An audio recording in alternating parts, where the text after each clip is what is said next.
could live this way. Logging in, feeling love. We collect reactions and wait. Our lives on a screen. We are selling our own unique dreams. You don't have to lose control. Keep a smile on the face. Constructed to be alone. A generation lost its way, but yesterday seems so far away.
What is up, you fucking animals?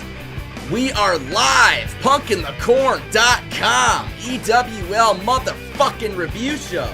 Holy shit! Holy shit! Drop those fucking links, share this shit, share the fucking... I don't even know where you share it to. This is the weirdest shit ever. I don't even know how the fuck we're even doing this. Alright, here we go. Alright, I think it's time to bring this sexy bitch Fraz on. I think it's time. Frazzy! Good evening, motherfucker! Holy fucking shit! Dude! We are fucking live. This is insane. This is on the this is our whole new fucking format, dude. Because Meta. What did Meta do to us, Fraz? What did Facebook do to us? Oh, you know that thing? You know the second hole back of the neck? They fucked us. That's correct. No lube. The disrespect. Hey, Fraz, you ever like have this? It's always like a problem for me sometimes. You ever just trip and like fall into a mountain of cocaine? Does that ever happen to you? Too many times, sir. Too many fucking times. Keeps happening. I don't know. I am a clumsy bitch. The thing is, you fall into it, but you come out fucking happy. Yep, that's what I'm saying, dude. You'll ever have. Oh, dude, you are fucking flying. Unless it's something a little something different in there, like some shit that was floating around at that festival. Holy fuck! God damn, I'm over here trying to get comfortable. I'm sorry. Look. Oh yeah, check out the new shirt, Fraz. Oh, magnificent. Look at that. Oh yeah, dude. Tits and dicks right here. This is where it's at. Do you know, I went to a festival in Iowa last October, yeah? And there was a lot of shit flying around that one, I can tell you. Oh my, did you? Yes.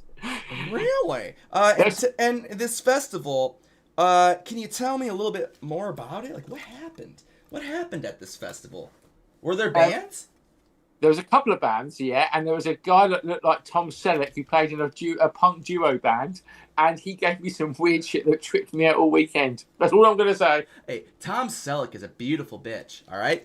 I'm okay with that. I got to make sure I show the guns, you guys, you know? I didn't get these tattoos for nothing, all right? Come on, get the guns. Is the world ready for your guns, though, Tim?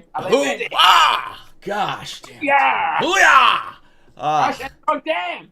You know that sounds like there's this cartoon that me and Hallie watch, and they made fun of that noise. They said it sounds like an Al Pacino frappuccino maker.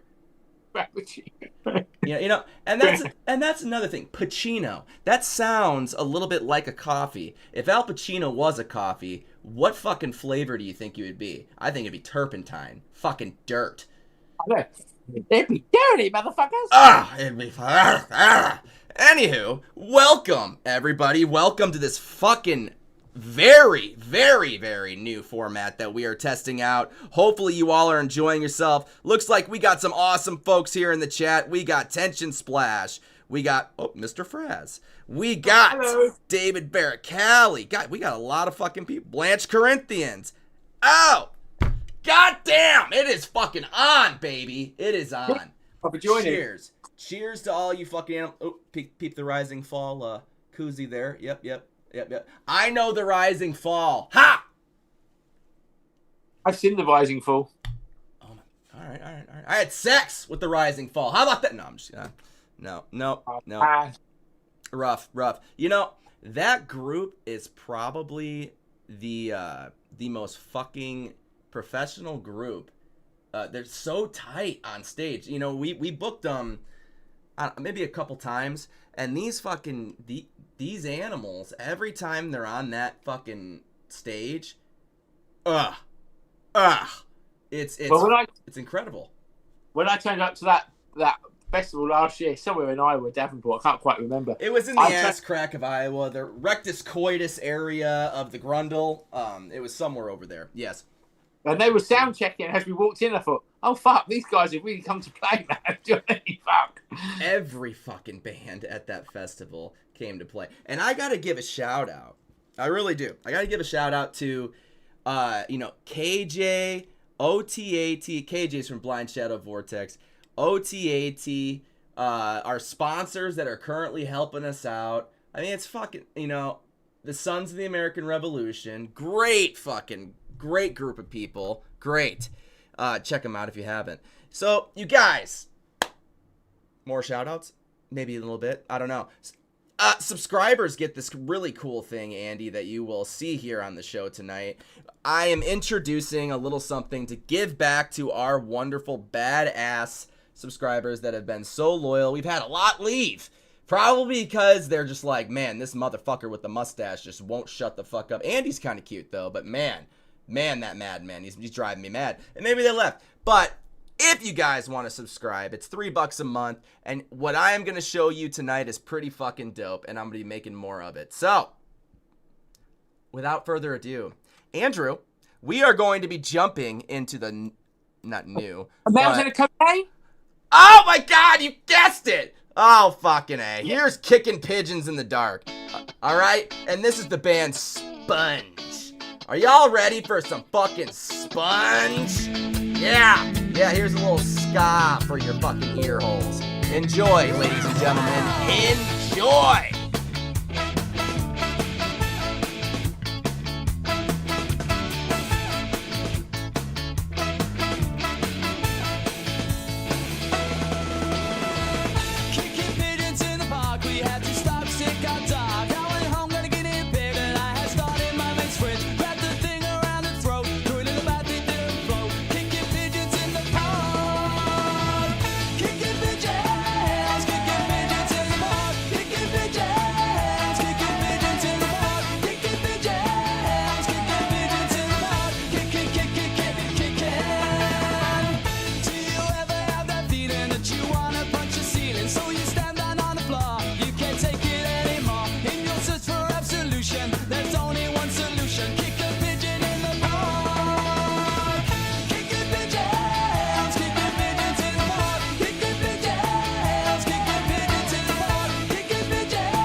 Yes, dude. Check out that little EWL subscribers video. Yeah, those are the subscribers on the Facebook page. They're paying $3 a month for just a lot of fun shit.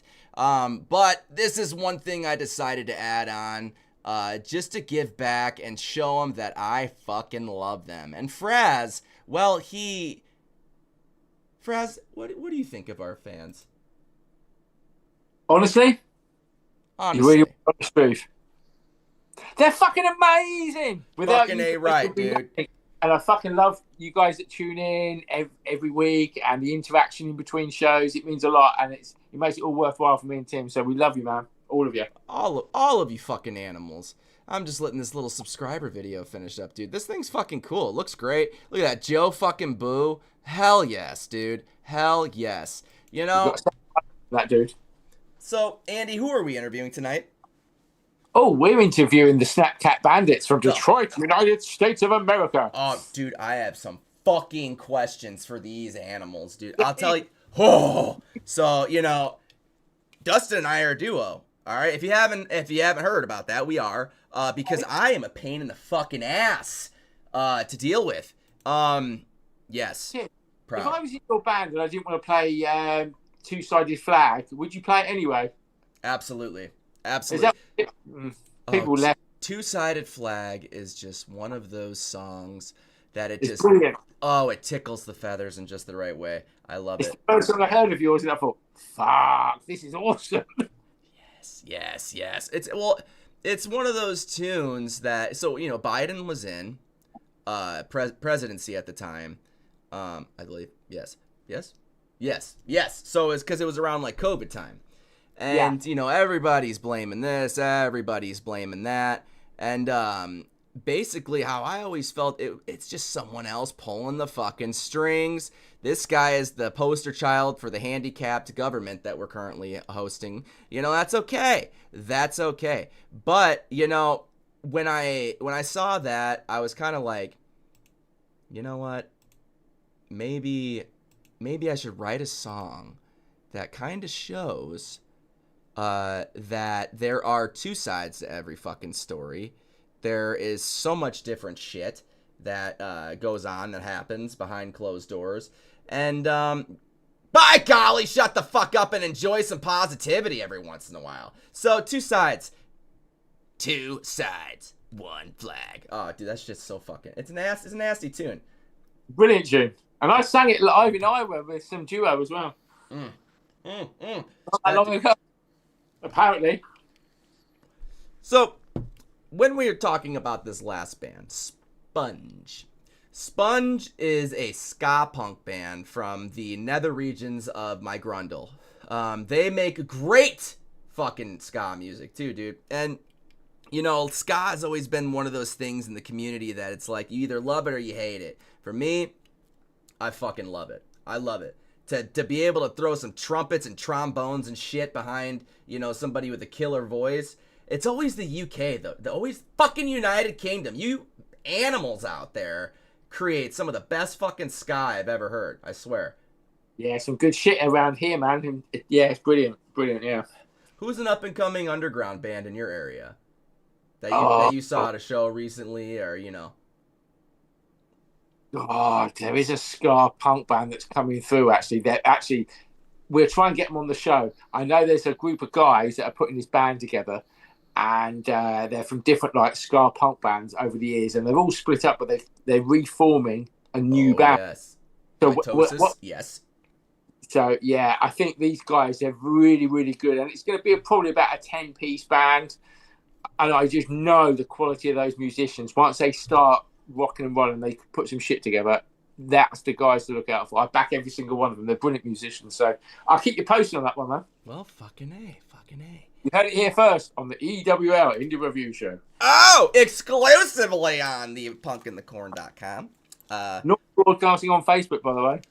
No, fuck Facebook, dude. I'm done with that. I'm done. Dude, you guys, they sent me some very wonderful messages. I wanted to talk to a fucking person. Andy, we pay $50 a fucking month for meta subscriptions and shit. Why can't we talk to a person? I know. What the fuck? But have you noticed we haven't had any issues whatsoever? Fuck. Yeah, oh, yeah, now the fucking stream is running great. I mean, I just, see, it's really interesting that, you know, it's running great like this, but when you go through some fucking corporate bullshit, that's when things go wrong. And I've got a cat shitting on my router at the same time, but that used to be a problem, but not tonight. Dude, that cat will eat my router, okay? She's the most adorable little fucking gremlin you'll ever see, but goddamn, that bitch can put it away! Holy and the shits, Andy, don't get me started on the shits. All right, before you guys start thinking about my cat shit in your head and things get a little weird and you get the lotion out and stuff, this next song coming at ya is by the band Julian GK, Waves of Change. Waves of fucking change. And you know what? This is a great change, I think, ladies and gentlemen. Welcome to the EWL motherfucking review show. Yeah! We're hot, baby! We're live! We're taking over the motherfucking sound waves tonight. Yeah, here's Julian.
coming. Gonna keep my head over water. Taste of change incoming. Focusing on mind over matter. Waves of change are coming. Gonna keep my head over water. Taste of change incoming. Focusing on mind over matter. Gonna keep my head over water. Focusing on mind over matter.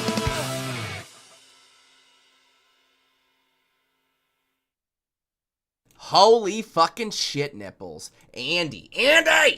Braz! Are you awake over there? No, I'm asleep. It's fucking about 1 o'clock in the morning over here, you bastard. Well, What you gosh call- damn it. for? That's okay. I snuck something in your drink, so go ahead and take a sip, because it's fucking Friday, baby! Woo! Hoo-yah! Mm. Damn. Waves of That's better. Change by Julian GK, Fraz. What do you think?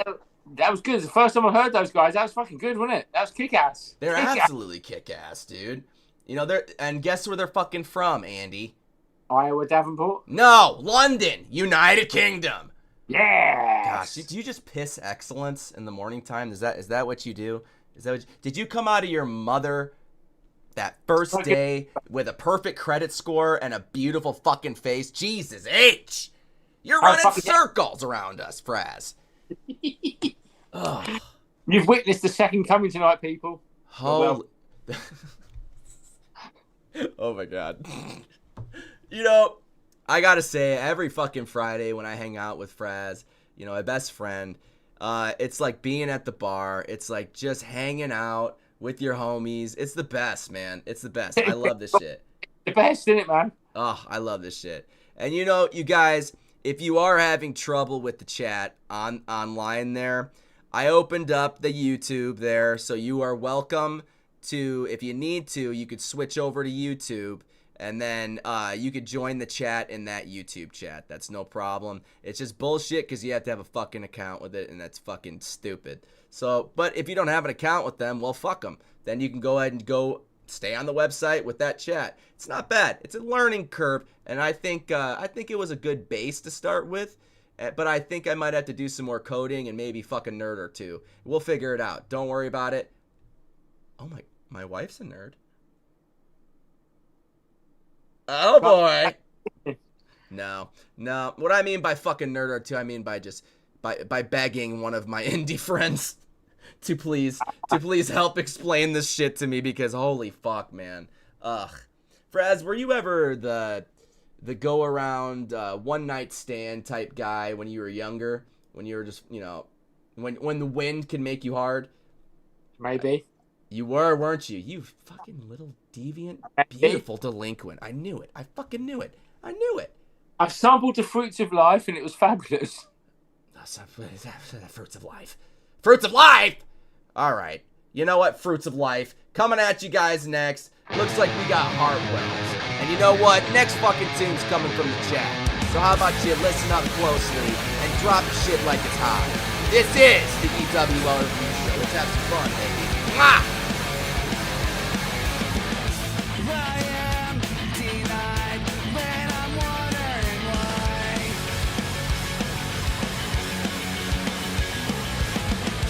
It's not that trace, just that look on your face. When it seems so sad, it's clear, my dear. Fall in line into place, one by one. It's all the same. Take a drag me down. Hold your breath, 'cause you're killing me now.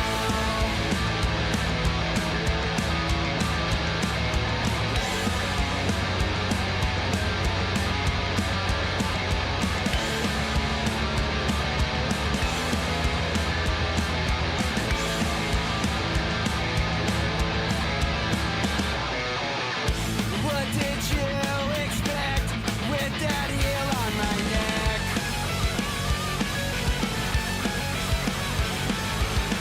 I sure as hell believe that I'll never believe.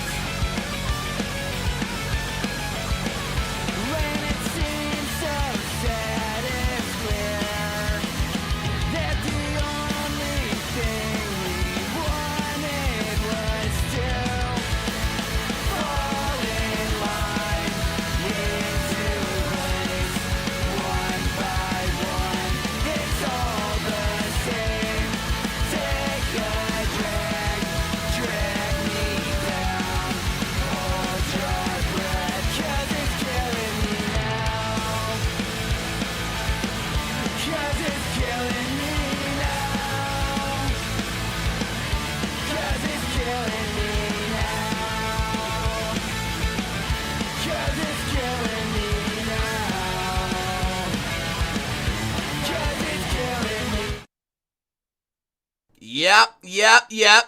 It's killing me. It's killing me, Fraz. It's killing me. That tune. Wow. We are coming out the gates strong, my friends.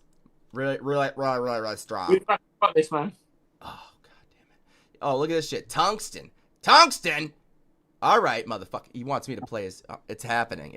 We're playing a Tungsten tune, bro. He dropped his shit. Dude, is the world ready for Tungsten? I fucking love this band, dude. This band, I brush my teeth to their music. I may do things to a watermelon to their music, or maybe an apple pie. To be honest. Oh dear. I eat the watermelon while wanking to Tungsten. Oh my. See, and that's the only way you could listen to their music, Fraz. That's the only way. Because it's pure fucking ecstasy. It's pure ecstasy, okay? You made a error. Don't fuck the melon, eat the melon, and wank. That's right. Tungsten doesn't just caress your ears. They don't do that. No, they fuck the shit out of them! Check this shit out. Booyah. Modern Slavery by the band Tungsten. Thanks for dropping your tune, you fucking animals. Yeah! Oh, ooh, this is dirty! Come on!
God damn, dude. What?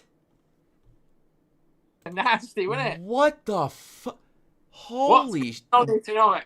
dude. Hello? Holy shit, man. Oh, man. Dude, I said, God damn. Tungsten is fucking ridiculous, man. They are fucking awesome. I love that band. Yes. How are we doing out there tonight, ladies and gentlemen? How are we doing tonight? I want to hear it. How are we doing? What are we up to? What are we doing out there? Hello, it's fucking Friday. God. Tungsten, that was the shit. What, Andy, give me a breakdown of what went down when they fucked your eardrums. Go ahead. Well, after my eardrums exploded because that insane amount of fucking hard-driven fucking music. Yeah, it was brilliant. But Tungsten always deliver. You know what you're gonna get. They don't do pussy-ass music. They just kick fucking ass, don't they? It was Every solid. time, dude. Solid. Every fucking time. Every time we play their music, it's like you're just resurrecting, you know, just resurrecting your soul back into your body. Dude, that is fucking hard rock. That is punk. That is metal. That is fucking hard as shit. Harder than Tungsten is no one. All right. Fucking A, man. Great tune. Great tune. I love this shit. This is fun. This is fun. I'm having fun. All right. So we're going to play another tune from the goddamn chat. All right. Looks like we are going to jump into... Drum roll, drum roll, drum roll. Oops. Apparently we were about to jump into some more fucking Tungsten. Holy shit. Tungsten, you're taking over the EWL studio over here. Holy shit. This is the Tungsten Indie Review Show featuring Tungsten all evening. This one I think is going to hit. This one I think is going to be really good. Stay Out, the band. Thank you for dropping your tune. Oh, and this is featuring the Queers. If y'all don't know the Queers, well, you're about to. Here you go.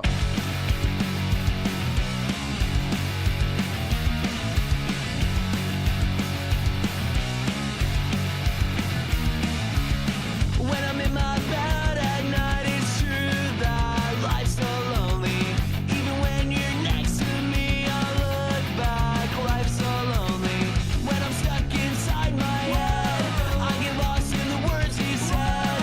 They'll say I'm better off dead. I know that life's so lonely. All in my life, I won't listen to a word. I'm feeling fine tonight. Sometimes you make it worse. All in my life, I can't listen to a word. I'm feeling fine tonight. Sometimes you make it worse.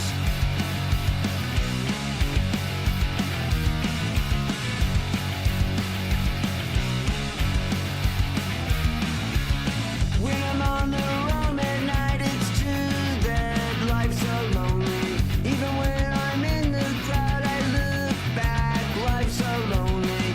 Isolated in my mind, it's not a waste of time. All in all, I love my life, but I know life's so lonely. I live my life, I won't listen to a word. I'm feeling fine tonight. Sometimes you make it worse. I live my life, I can't listen to a word. I'm feeling fine tonight. Sometimes you make it worse. These days go faster. We hold on to the disaster, but I can take it if you can. I see the world and how it grows. It gives me hope. The stars will guide you when you're all alone.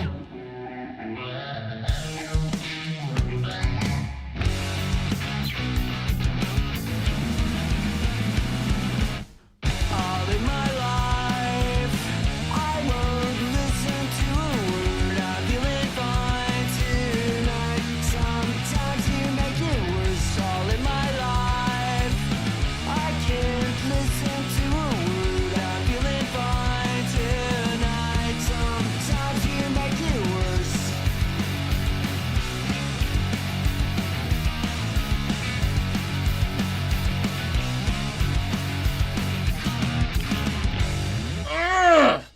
Oi, oi, oi! Corman!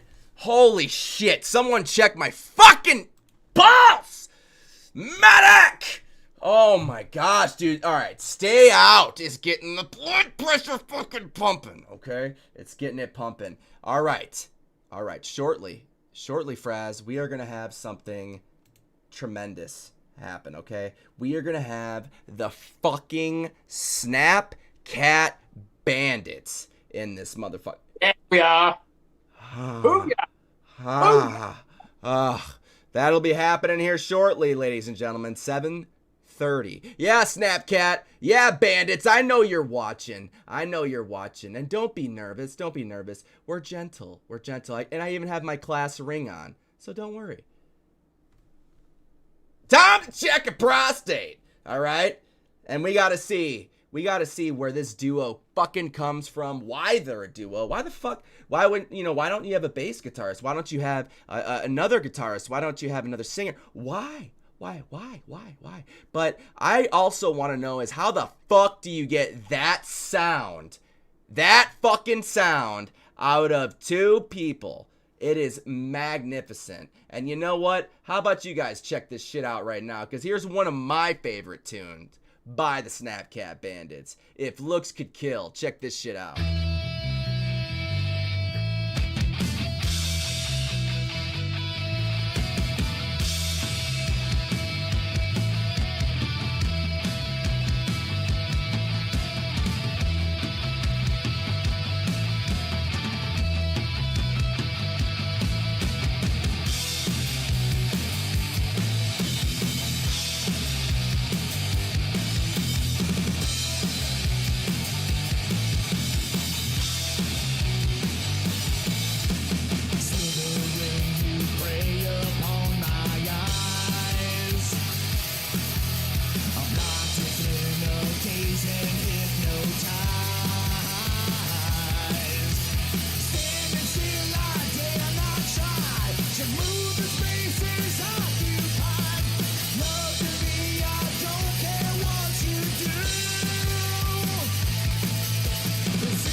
Snapcat Bandits.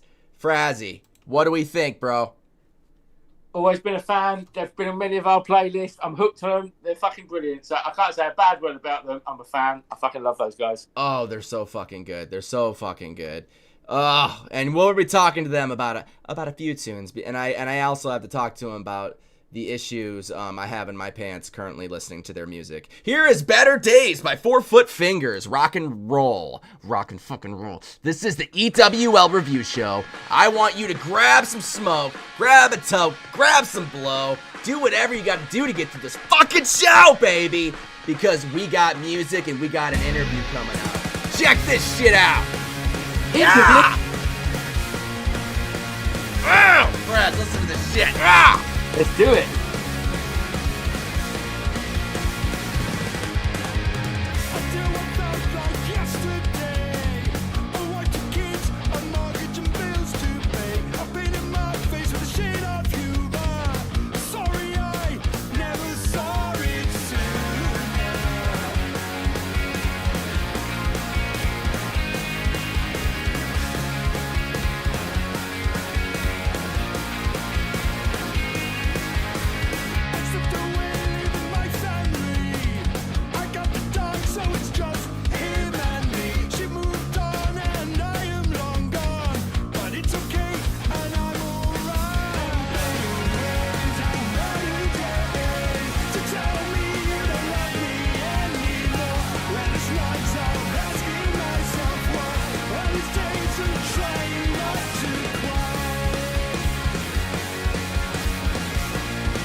Yes, dude.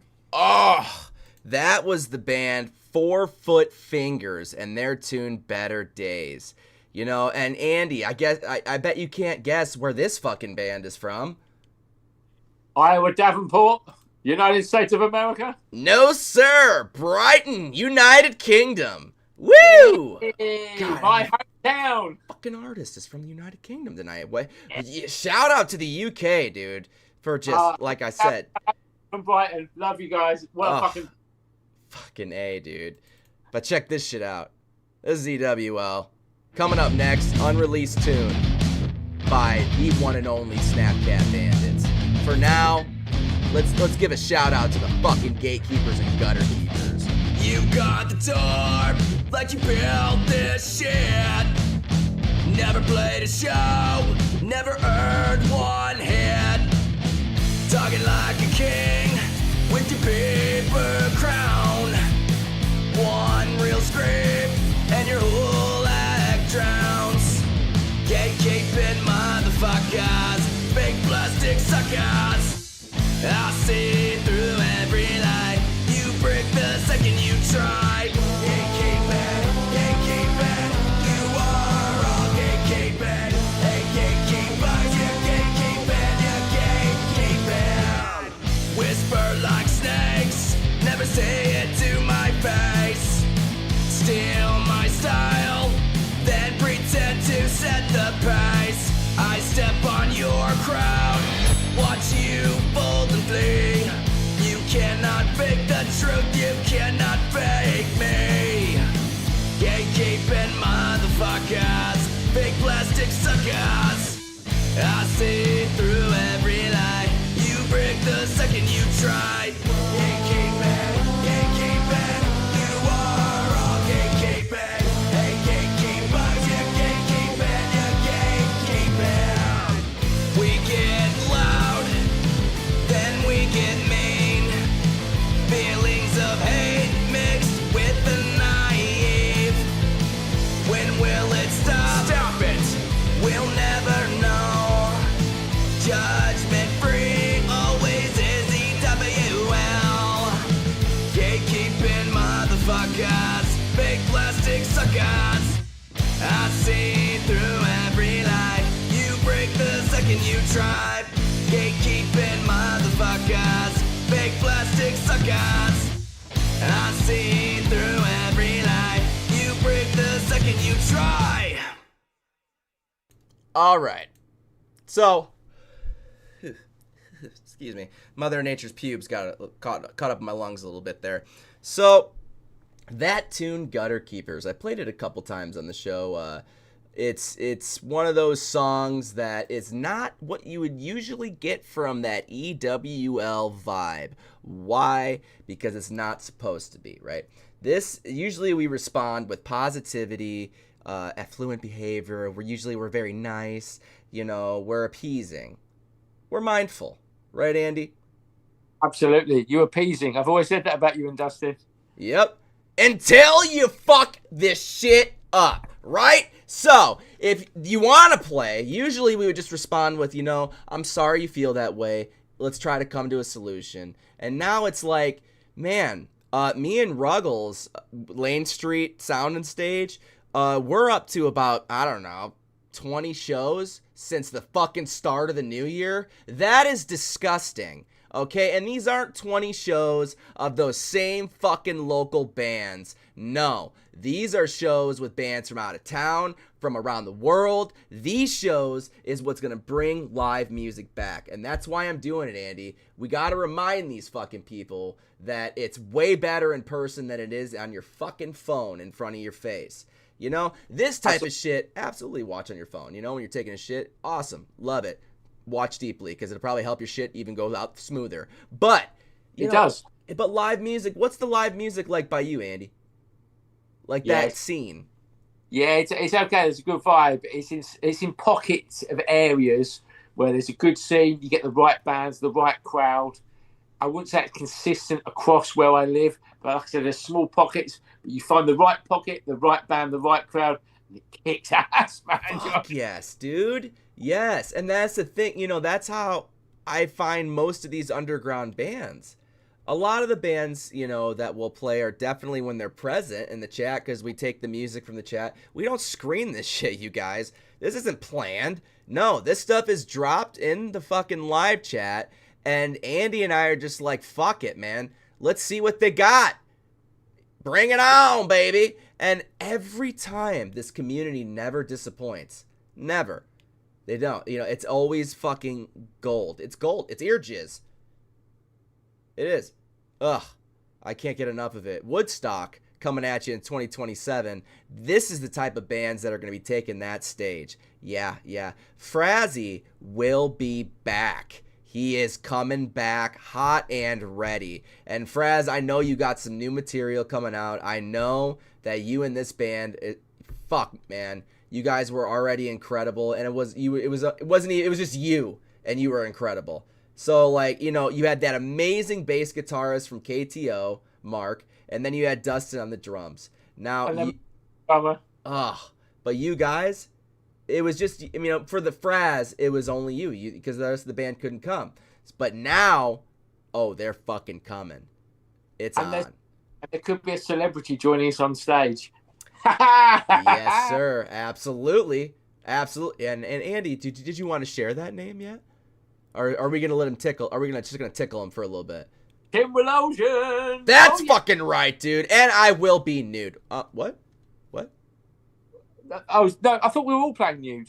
Yes! Now we're on track. Now we're on point. So, going throughout the week, a lot of things fucking suck in people's lives, right? You got to go to work. You have to deal with mental health issues and all these different things. This show, this is where you can blow off steam. Fraz and I are always here to talk to you guys. We're always here to answer, you know, the call, as it may. You know, fucking A, I revived somebody at Punk in the Corn, okay? I'm here for you. Trust me. So, if you guys want your music played, you want your, you know, you want your stuff heard more, you know, all these different things, it's simple.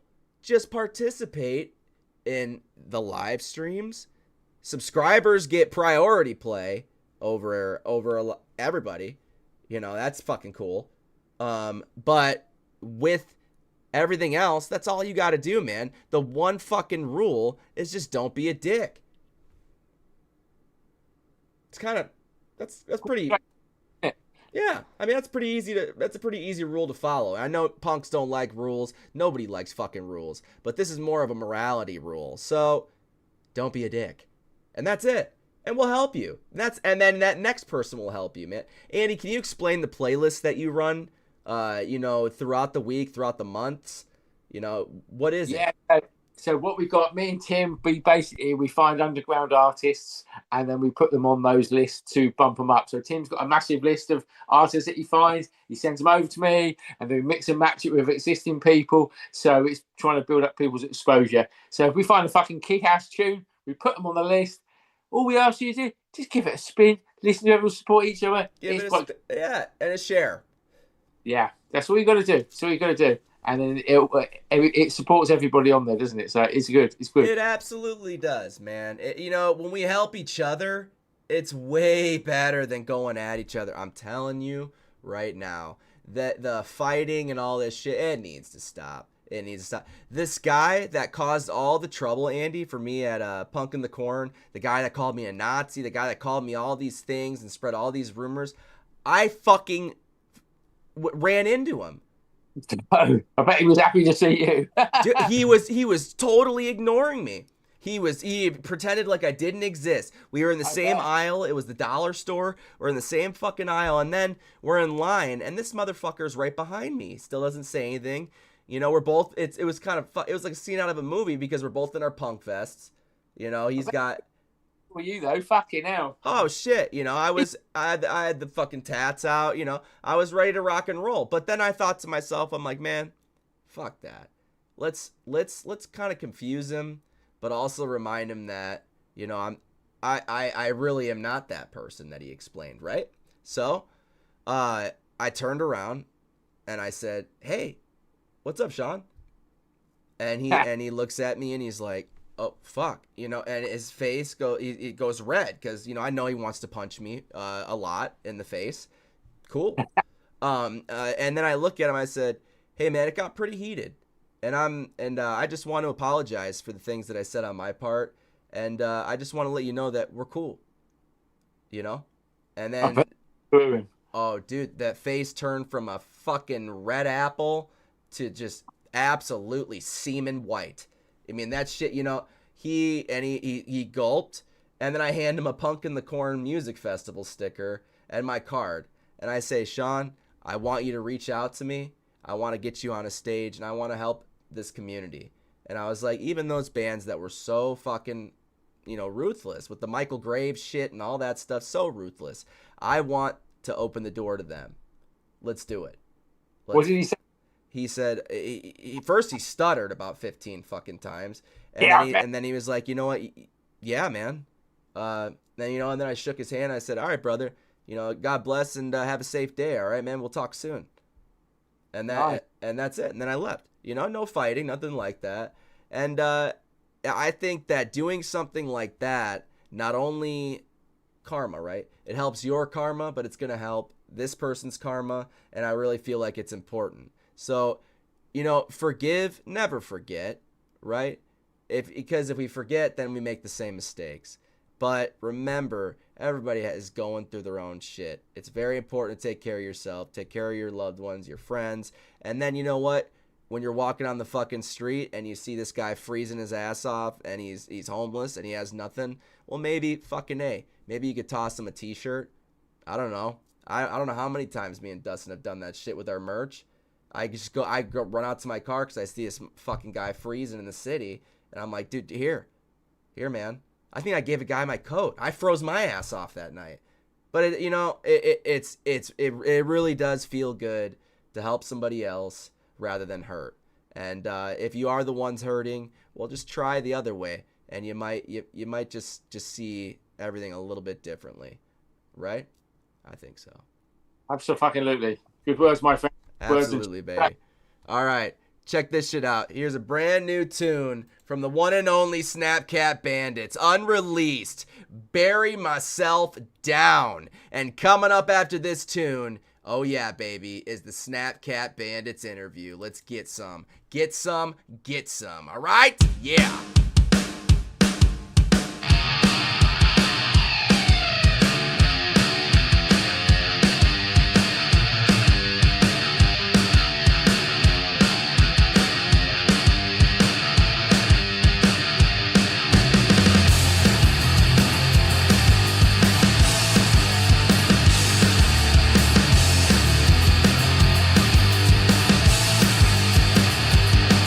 Have you ever heard me scream?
Ladies and gentlemen, who do we have here? Who is this? Who broke into the studio? Who broke out of jail here? What's going on? Hello. Good evening. Fucking hey, man. And these are the. All right, I'll introduce them. Look at, they're so humble. Look at them. Look at, he's got a beautiful fucking trim mustache. I look like I crawled out of a garbage can. And then, you know, his wife over here smiling, ready to rock and roll. And Andy doesn't even know what world he's on right now, and that's okay. But, all right, we're going to jump into it. Andy, this is the Snapcat fucking Bandits that we have live here on the EWL Review Show. I want to jump right into this shit, but I want you to ask the first question, all right? Go ahead. Go ahead. Me the first question. We're going to start off time. I won't, but you go ahead. You sure? We're going to work up to the weirdness, yeah? We'll work up to the weirdness. So I want to know, how did you two meet and how did you decide to form the Snapcat Bandits? Mike, are you going to take that one? Yeah, so Melanie and I, we met like a long time ago, man. And she had answered an ad that I put in a local music paper here in the Detroit area because I was looking for bands. And at the time, I just started learning how to play guitar and everything. I was late to the party. You know, I didn't pick up guitar till, I was in my 20s. Yeah. And so she answered an ad in my paper that hey, I'm looking for a band. Just so happened that she was in a band and I was looking for a band. And so we started jamming together after we met. And then she ended up ditching her band. And then what happened was that we started jamming together. And then our first band formed back then. And our first band was called Odd Man Out. So that was years ago. We've been through like 2 or 3 iterations of original music. And we got out and we started playing and everything. Because that's the one thing I wanted to do. I wanted to just, hey, let's fucking get out and start playing, man. I just want to jam. And so I had like 10 or 12 songs. I had this like cassette demo tape. I had like shitty songs on one side and shittier songs on another. And we just kind of fucking knocked it out. It took us 3 weeks to learn all 12 songs. Okay. And at the time we were a power trio. Okay. We had a bass player. Yeah. And so we got out, we started jamming. First fucking show we play, at the end of the show, some dude does a fucking backflip off the stage. And I'm like, you got to be kidding me, dude. Yes, okay. Cocaine. And then so after fun. that, Melanie comes up in front. And she had a pitcher of water, okay? And I thought she was going to offer me a drink. And so she poured over my head. She goes, looks like you get flew off, Mike. And I'm like, all right, dude, I'm in. Oh, yes. That was hooked up. That was sold. Did I see? That was Yeah, a good question. That's What a fucking story, dude. God damn. That's cool. That. So, Yeah, so that's how we got off on the how we we got off on met, the right yeah. foot, I guess you could say. Yeah, absolutely, yeah. and how long have you guys been married? We'll be married 20 years in October. We've been married a long time. Fuck yes, that's awesome. So, Yeah. I cheers to that shit. I Yeah. grab something to drink here. Yes, absolutely. It's always a work in progress, much like a band. A marriage is like a band, you're like a family, and you gotta maintain the relationships, okay? You gotta continuously work at it. And if somebody has a disagreement, you work on it right away. You don't let it fester, you don't let it sit there, and you don't let it get bigger, because if it does, fights start, and then all of a sudden you've got this fractured mentality, and I hate that, okay? My parents were divorced when I was a teenager, and I hated that shit, but the one thing about my parents' divorce is it helped me fuel this fucking music. I was angry. So I channeled everything into the music. And so by the time Melanie and I got together, I don't want to say I had all my shit together, because I'm constantly learning and working at becoming a better person. But I think I had a pretty good grasp that, okay, when you get married, you have a certain set of responsibilities. Yeah. When you're in a band, you have a certain set of responsibilities. And so we try to merge the two together and work together to make sure that everything that we do is the best that we can do it. I love that. And when you guys are playing live, because you're a duo now, okay? So Yeah. the third, you guys must have killed him. I don't know what happened. That's okay. We don't have to talk Oh, about yeah, it. But dude. Kicked him in the fucking grundle muffins, dude. They're yes! gone. Out That's of here, it. That's man. it. See? There you go. See, I love that. So- I love No, that. Actually, it wasn't quite yeah. like that. It was different. years of playing together as just Mike and I. And we from the early days I had actually put it down for a while and didn't play at all. Okay. And I was having some health problems and stuff like that. And I says, you know what? I'm just gonna, not do this anymore for a while. And I think it was a long while. And so then Mike started to get into the tributes with our friends and stuff, and he's playing all that. And that's how the Snapcat Bandits formed later on, is I joined back in later on, and I was like, oh, why don't I play some of these tribute shows now? And so I was feeling better and everything was going good. So I got back on, and we were playing in, I think it was 2019, some tribute shows, and he's like, oh, this is my last show, and I'm like, Yeah, fucking. no, it's not. Yeah, exactly. Yeah, You yeah. just got started. Exactly, dude. All And right. you're playing the drums. I mean, it's fucking insane. When I listen to, because I know a few different bands with significant others, they're in the same band, and it's always the fucking woman on the drums. I don't understand, but usually what I hear is more like we're going on a Sunday cruise. Yours makes me want to go through about 15 sheets of Home Depot drywall. That's, it's fucking, it gets you going, man. And I fucking love that. And then you have you on the guitar. So it'll start nice and soft. And then, by the way, fuck you. Here we go. Now the song is on. And I don't know how many pedals you're running up there, or even if you're running any. Maybe you just sold your soul. But that's my question is, how did you guys choose, I'm playing the drums and I'm playing the guitar, and how did you choose your equipment, to base it off of being in a duo? Oh yeah. Okay. So to kind of tie off the trio to a duo thing. So we had a couple of good friends that we've been jamming with over the years, but they got into family and they got into jobs that took time away from things. And we love these guys. There were two guys that we had jammed with over the years. See, because before the pandemic, we were into the tribute and cover band scene for a while. So that's why we didn't do original music for a while. That So just we gave me we a were doing hernia. like the trio and four-piece setups. And then after that, when the pandemic hit, and there was just Melanie and I for months on end, we'd go down to the basement and we would just jam because you couldn't, hang out with anybody at the time or whatever. And so what that happened was it got our playing tighter together. We started filling spaces where other musicians would be Yes. in. So we learned how to play. Hey, I can play 2 and 3 guitar parts here, and Melanie can fill 2 and 3 spaces here. So it really like brought us together tighter as a duo. And then at the end of 21, Mel said, hey, why don't we try doing some originals again? What do you think about that? And I said, we haven't done it in a long time. Let me work on some stuff and see what we come up with. Well, 3 months later, I think it was like March of 22. And I always use Taylor Hawkins' death. I hate to say that. I use his death in late March of 22 as like a benchmark. Right around that time, Well, I it had was a about pretty 40 songs. Yeah, I had about 40 songs and stuff.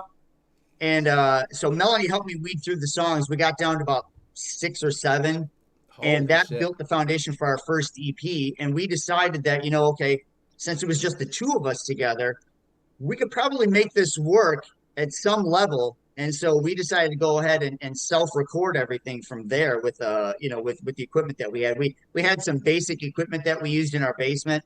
So we kind of started the foundation from there. And then it kind of, it kind of snowballed where, okay, our first EP in 2022, 23 we recorded. Our second EP was in 24 that we recorded. And now we upgraded our equipment here, and we just finished recording our third EP. We finished it in February. And so as far as the duo thing goes in the studio, Melanie's always been the drummer. That was her passion, and guitar was Yeah, the always my skins. passion. And because I'm left-handed, the hardest part was back in the day was trying to find good guitars that I could play. I'd walk in every fucking guitar store. You Oh, can't look, another find one. black You Fender can't Strat. fucking Oh, gee, find one. what an identity. Yep. I can't stand that shit. So I used to strip my old guitars and paint them myself to establish an identity for me. But then those guitars, they sounded shitty on stage. They were just like pawn shop guitars. And I'm like, one day in practice long ago, I took my guitar and I fucking smashed it to pieces because I wanted to say that I could just kill one and know what it was like. Okay. Yes. But now I've got updated guitars. I have nicer guitars, a couple of Fender Mustangs, for instance, that we use on stage. And so um So our equipment has kind of elevated a little bit as we've gone on, and we've Quite a gravitated bit, towards yeah. things that we really like. And so that's kind of basing, okay, Mike's always been a guitar player and singer, Melanie's always been the drummer, and now we've got this duo But it thing didn't going on. take fucking 20 years to figure it out. So how quickly did you guys figure it out to get that sound? Oh, well, by the time we had started doing the originals again in 2022, we had revamped our sound because back in the day, people used to say that we sounded too much like Nirvana and Foo Dude, Fighters and all that. I I mean, listened to your whole catalog and the earlier stuff where it's like a little muddy and just that I fucking love that shit. And yeah, then you it's even cool, have some man. And softer stuff. yeah, but now I think because we've wet our palate, so to speak, with more influences, we've gotten away from a lot of the stuff people used to say about us long ago. And now we don't get compared to all the old stuff. We don't even get compared to the White Stripes. We had one interviewer ask us, hey, so what do you think of the White Stripes? You guys sound like that at all? And I said, no. I said, the only identity we have with them is we have a female drummer and a male guitar player. That's it. We don't sound like them at all. So Yep. we've tried to establish our own musical identity, you know, as much as we can this time around.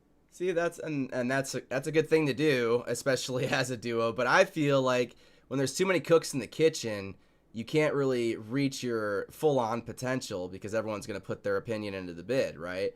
So I feel like when you have two minds that think alike, number one, and you kind of have that similar goal in mind, and then you push towards that goal, and then suddenly you realize, oh shit, I didn't even know I could do this, and then it turns into something whole new. That's kind of what happened to me and Dustin.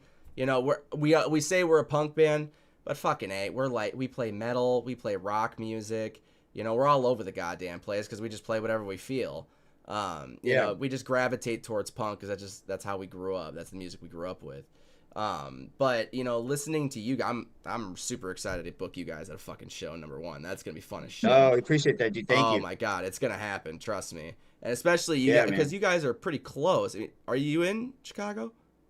No, we're in the Detroit area. We're about Oh, six and a Detroit. half hours from you in Detroit. Davenport. No, I was talking to the Rising Fall at the last show. Oh, you and mean they're these from guys? Chicago. You're talking to these guys, all right? Yes, those Yeah, fucking baby. animals, Look, dude. Yes. fucking get those shit nipples, baby. Oh Look my at that. god, dude, that's badass. They actually gave me a shirt too. I'm just gonna, well, it's somewhere right now, buried in the amongst the. No, it's not. I know exactly. It's hanging up, but I had to wear the new Punk in the Corn LLC shirts, man. That's the new logo. Oh hell yeah, dude. That looks Yeah. good, Oh, that's man. great. Yeah. Real fucking good, Yeah, so dude. I fucking Seriously. make them at home. Yeah, I like that's the self-made stuff a lot better, dude.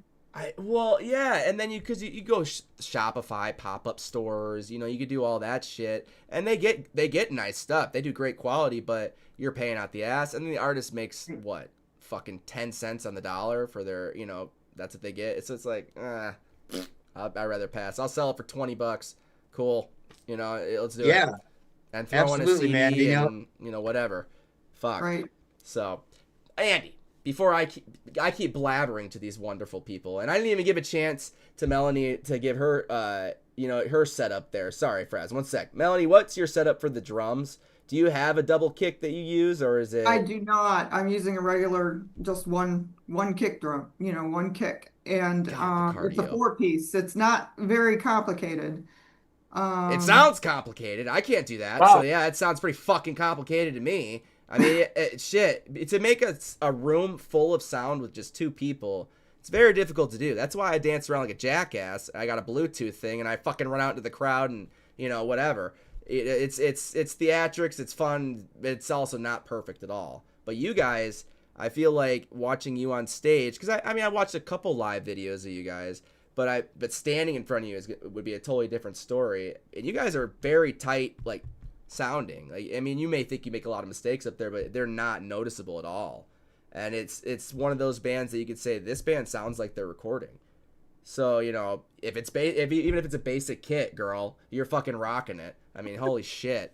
Damn. Yeah, I use a lot of toms in what we do, and so that fills in a lot of the spaces. I don't overuse them, but I'm using them in spaces where maybe you would expect to hear a bass, Okay. So you're hearing, so it's not empty space there. So Mike's got a splitter. He he's also plugging into a bass amp and a guitar that's amp. cool We're getting the shit. low end on one side, and so I'm trying to help that low end out with, some,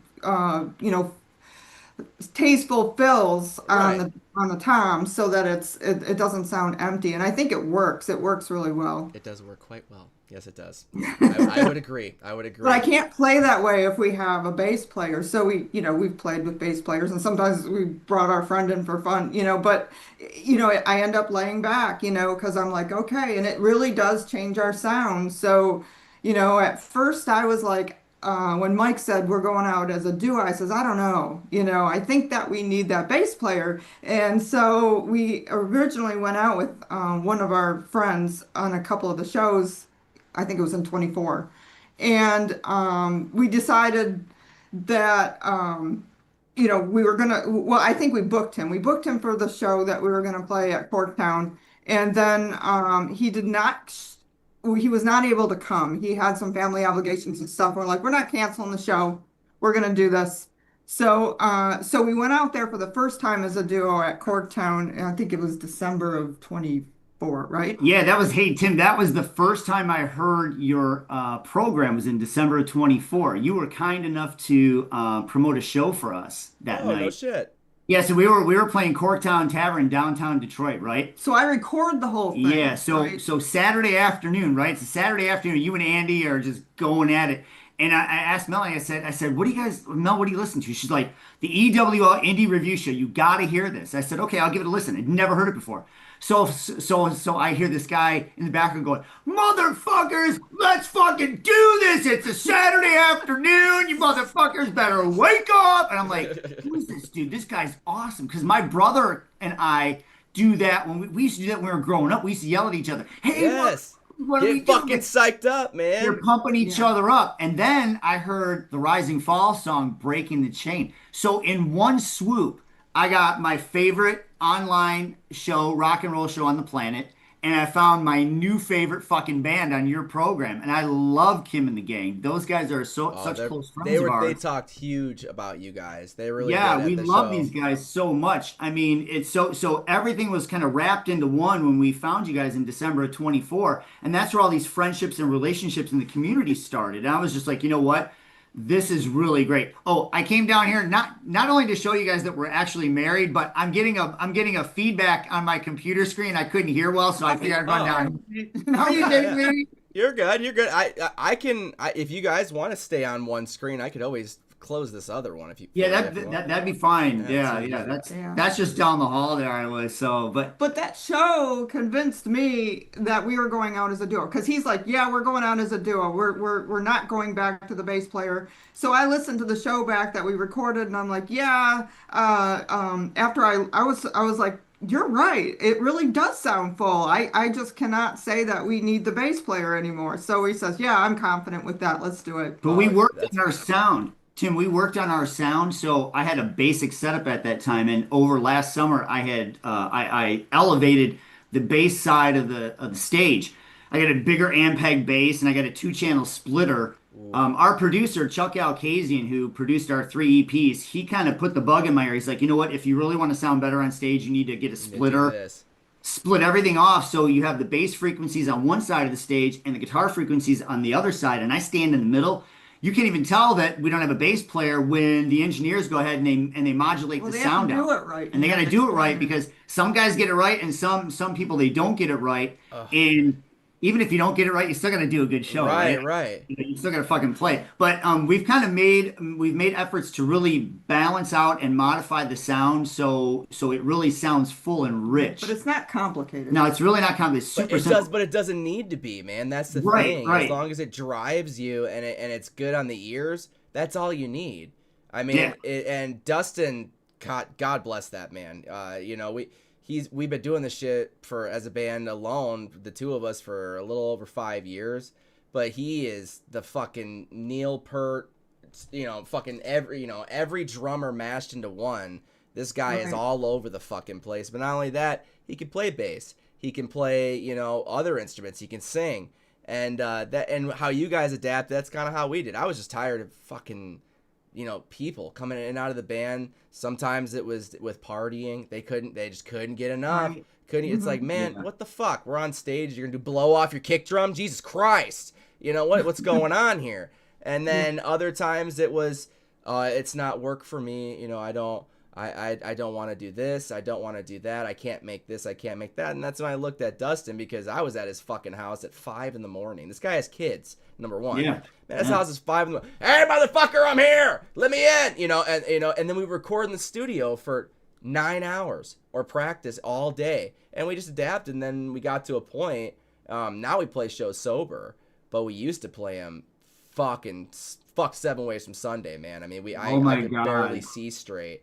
And shit would get nuts. Dude, Ugh. I played a show back in the day on cough syrup. It's not fun. Get out. It's not fucking fun, dude. A little Melanie bit had of- a bottle was of that the cough purple syrup laying shit? out once. Dude, Oh, I God. drank. I'm like, Cherry, love it. So I drank a little bit, got in the van. We get downtown. Okay, we get out of the van. I fell out of the van. I was numb. Fuck. That right Oh, there. yeah, dude, you hit cerebral palsy tonight, phase. man. I've been roofied. Yeah, We don't dude. let him drink either. Dude, I was tuning my guitar after every song because my ears were shot. I couldn't hear a goddamn thing. And Melanie's looking at me like, play the song, asshole. The next one's up. Oh god, I felt so bad for Dustin. This was a bigger crowd we played for. I did a shot of tequila before we went on, and I had, I don't know, 9 or 10 beers before, and some fun chemicals that were already in my system, and I was ready to rock and roll. And I get up there, and I'm like, oh my fuck, I'm about to throw up. I'm gonna yak right now. And I just turn around, and I go behind the stage, and I just fucking blow chunks. And Dustin's just on stage alone, and you can clearly hear me just giving birth out my mouth, backstage. And then I come back, and I'm like, The boy. Yep, 2, 3, 4, and then we jump back into it, and the biggest fucking mosh pit breaks out. People just start going nuts. But it being a duo, it's scary, man, because I just recently started fucking with these pedals, and it's like analyzing the Matrix to me. I'm like, what the fuck is that? Even when you put one in front of me. And most of the time I just went direct into my amp, and I would just let the sound guy fuck with it. But since I got the pedal, I see why people do it. And especially as a duo, it's almost it's a necessity. It is. It kind of is in a way. I've got 5 on my setup because we use different effects for different songs, and it enhances and broadens the sound a little bit, especially out towards the audience, where it may be and back in the day we didn't use many pedals either, so we were just kind of direct like you were talking about. Yep. But I think to have that palette and that texture and that color to the music, I think it's just it enhances what you're doing, and I think it helps us because we're inspired by the different sounds that we hear and create to make new music too. And so it kind of helps Absolutely. each other out in the circle of things. And it helps the show. I mean, it really does. I mean, 'cause Does, you gotta yeah. give a fucking performance, because I hate even when I book bands, I'm brutally honest. I mean, I'm not a dickhead about it, but I am pretty fucking honest. Like, guys, are you skeletons? Why are you standing like a you. stiff dick there on stage? you. I want to see if I could push you over with one finger. I mean, Jesus Christ. Do you have a pulse? Move around. Stiff Dick's a good band name, by the way. Oh, Yeah. yes.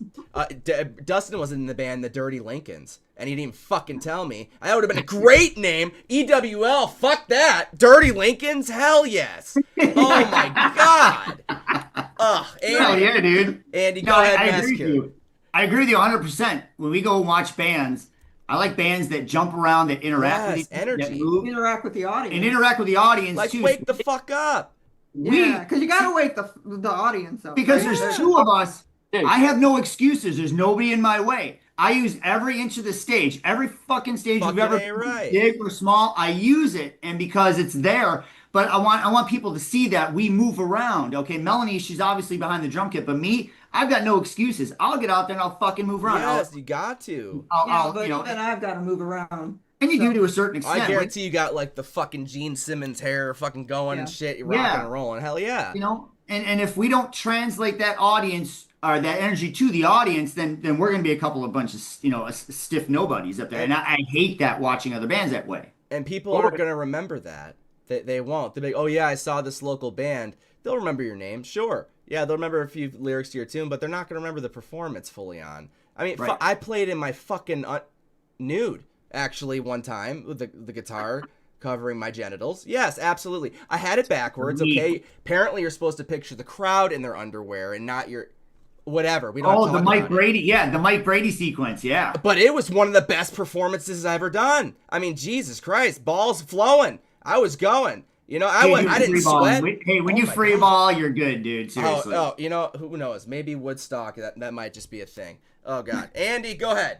Ask your next question, brother. Yeah. So what's your creative process when you're writing new music? Then how do you do it? Okay, so I'm basically called the primary songwriter. So I'll have these ideas that I'll come up with. Yeah. What's funny is Tim asked a question a long time ago, and I chimed in on Facebook. He said, what are some unique songwriting processes that you go through? And I chimed in and I say, well, I think of lyrics and melodies while I'm on the treadmill because my head is clear. I'm cleaning my hair out, my head out. I'm sweating. I'm thinking about nothing else. I'm focusing on whatever's in my brain. And a lot of times I'll focus on a song. And if there's a new song that's there, that's ready to come out, start jotting down lyrics. I'll take a break, jot lyrics down, and come up with a melody. I'll bring it to Melanie then with a guitar. I'll kind of show her, okay, this is kind of what the song sounds like, and then she'll bring in her ideas, much like our I'd new. like to listen to it for a little while to see, Yeah. you know, what it is and where it's going. Yeah. And do some feedback first, you know, like, okay, what part of this song is the best part? What song, maybe there's a part that needs work or whatever. And then we start talking about it, you know, like, oh, this song, like Bury Myself Down. Yeah. He had a killer bridge when he first brought it to me. And Yeah. I'm like, why is that a bridge? You know, so I'm like, that's your chorus, man. Don't know. I don't fucking know. You know, That's so the thing, so, man. yeah, It's wild Yeah, I how it don't works know. out. So, but that's how we kind of talk back and forth about it. yeah, she's at like, first. she's like that. She's like that bridge needs to be the chorus, dude. And then she went for a walk. 20 minutes later, I came back. I had the chorus. I had the chorus Just already come- written. I'm yeah, like, just okay, right dude, out. there it is. Yep. So she helped, but a lot of times we bounce off of each other, and That's then before we actually bring it down. we'll work on it in work on pre-production it, for like yeah. 2 or 3 months. Okay, we won't just sit there and go, okay, we got to record this now. We'll let it sit, we'll let it ferment up here, and then we'll work on it and work on it some more and work on it some more till we think it's in that great place. And Bury Myself Down had a couple things. There's a drum break in the middle there where we're singing the chorus. That was the last thing that we did on that song was to enter To add that to in, kind of yeah. give it a break there and then come back. Yeah. And that hook, that dun dun dun dun, she wrote that. I didn't write it. She told me to okay. do that. Well, like, he's like, what are you talking about? And he's looking at me like I have two heads. I says, yeah, I hear this hook. You know, Yeah. kind of sounds like, you know, more metally than punk. You know, it's more like Metallica. You know, and I'm it's like call and response, dun dun dun dun dun dun, dun. And he's like, what? She did it on the drums. So she know. played the part on the drums, and then I was okay. I'll match you with the And chords. the and wheels then started that's how it turning. came out. Yeah, and that's Yep, how. yep. We So got that's how we finished that song off. And I said, okay, we got it. Let's record it. So Yeah. Oh, nice. Fucking A, dude. And it's fun. It's fun recording as a duo. It really is because it's like when you actually get in that routine, it's like boom, boom, boom, boom, boom, and you could lay them all out. Because Dustin Right. and I, dude, I usually bring him some fucking. I don't know how to read music. I have no idea. If you tell me a chord, I'll look at you like a deer in headlights. I have no fucking clue what you're talking about. I play everything by ear. So send me your track. I'll learn it. Yeah, give Best me way to a do few it, days. man. I'll play it by ear. But you know, so I usually just bring him some fucking lyrics on a Denny's napkin, and I'm like, yeah, it's on that third box, and he's like, what the fuck are you talking about? Box? What? And I'm like, all right, it goes like this, and then I show him that, and he's like, oh, well, what if we do this, and then what if we do that, and I totally get it. And being a duo, like I said, you don't have too many cooks in the kitchen, and being Right. able to bounce those ideas off without any distraction is fucking huge. And you just no, we fired all of the other cooks. you had. I mean, sometimes you got to. Mine, I didn't even have to fire. They were like, never "Fuck even- this I know, guy it's like- with yeah. the mustache. He's a psycho. We're out. Bye." And I didn't even do anything that bad. Whatever. I played nude. Whatever. God, get over yourself. Jesus. You know, we played a couple political tunes in a not so political place. They were left-leaning tunes, and this was a place, and I was like, yeah, fuck them. Let's do it. Let's open up with it. Let's do Nazi Punks Fuck Off. Let's open up with that. You know, and you know, because clearly it was on that side. We never played there again. But when you open with that tune and when you open with very political tunes to a certain crowd, it was almost like it got them fired up even more. You know, it was like, at first they were like, they didn't like the Nazi Punks Fuck Off. They didn't like that one. But the other two, when they were like listening to it, they're like, fuck. And they start shoving each other. They start getting nuts, and it starts getting fun. But, you know, I feel once we got past that awkward uncomfortability in the room, and we're able to play political tunes, and we're able to play the music that we truly wrote instead of trying to hide behind a shield of hypocrisy, and actually we get our words out, dude, it feels amazing on stage. And if you have someone that's able to share that with you and that actual emotion, oh my God, it's that much better. Because then you're both done, you're like, holy fuck, bro, that just happened. Jesus, fuck, that was holy shit. And, you know, you're both sweating your ass off, because that's what every artist does on stage. Even if it's negative 30 degrees outside, you're going to sweat your ass off on stage. At least me. Maybe a couple weekends ago we played back-to-backs. We did one across the state of Michigan, and then we had a hightail it back home here on Saturday to do one downtown. And it was like touring, you know, where we're like no shower and little food. That's no time. Get your ass fucking home. Fuck no, that's like no get time. Get set and get moving. And when you share those experiences with people who identify with you, whether they're in your band or they're in another band or they're fans that we interact with, there's nothing better than that. That feeling is great. That's why this community is so goddamn great, Tim. It's a different vibe, but I always explain it like this, man. This vibe that I'm trying to really push back into the community, because growing up, man, I've been to so many different music shows, and they're packed, and everyone is not being a dick. No one's trying to stomp on anyone's music or hurt anyone's feelings. It was just music. Everyone grab a beer, have some fun, you know, whatever. As long as no one's getting hurt, it's a blast. And then somewhere along the line, maybe COVID, everyone got social anxiety and weird shit, but who knows what happened. But along that line, something changed. And you could call it technology, you can call it whatever, but that type of distraction has always been there. So how do you get people back to a venue, away from the comfortability of their home and their bed with their phone and their fucking, you know, they're able to do whatever? How do you get them to the venue? Well, you take it old school. You bring back the old school vibe. What did people do when phones didn't fucking exist? When all you had was landlines and fucking dial-up? What did you do? You went out and handed out posters. You said, hey, man, I'm in this band, the Snapcat Bandits. Fucking crazy shit, man. You got to come see us at this bar. Where's that at? And they look at you and they're like, oh, fuck yeah, dude, let's do it. Doing things like that, having a street team, fucking your fan would go nuts if you said, hey, I'll send you a few signed flyers, and then I'm going to send you 30 copies of the flyer for the show. You mind just handing them out or throwing them up at the tattoo shops or whatever the fuck you got to do in the shitters, whatever.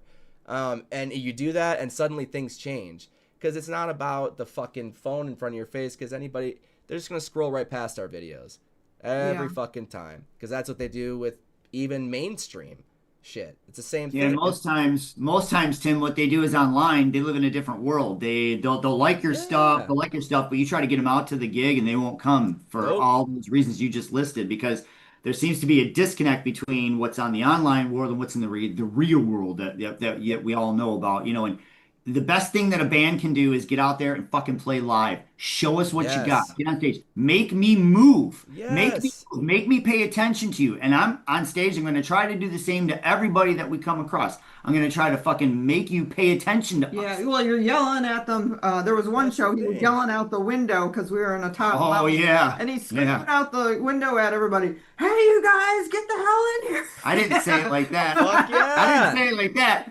I said, hey, motherfuckers, there's a show up here. Get your stuff. Dude, Tim, 2 by 2, they came up the back stairs, man. Yeah. You ask Ruggles, I will start a ruckus. Venue. We had people come. We had people come. That's the thing, but no one has the balls to do it. Why can't you go out there and yell, dude? Why can't you go get someone's attention? Because you're gonna hurt someone's feeling? No, you're not. You're inviting them to something positive and fun. You know, if you have to do it a little bit a little bit more. Fuck gets people's attention. It really It does all the time. Even if All you the say it time, in a dude. preschool, if you say it in a church, if you say it in the middle of the fucking strip club, it gets attention. It does. So that's why you use it, and it's still in a positive manner, and but that's what brings people in. Oh yeah, dude. So It there's really a couple does. of venues here that we play that is like the music is separated from the bar, okay? And Yeah. this becomes a problem because the bar gets packed, okay? And then the music is in a separate room and you're thinking, oh, they'll hear the music and they'll come in. So I started to test that out and go out there.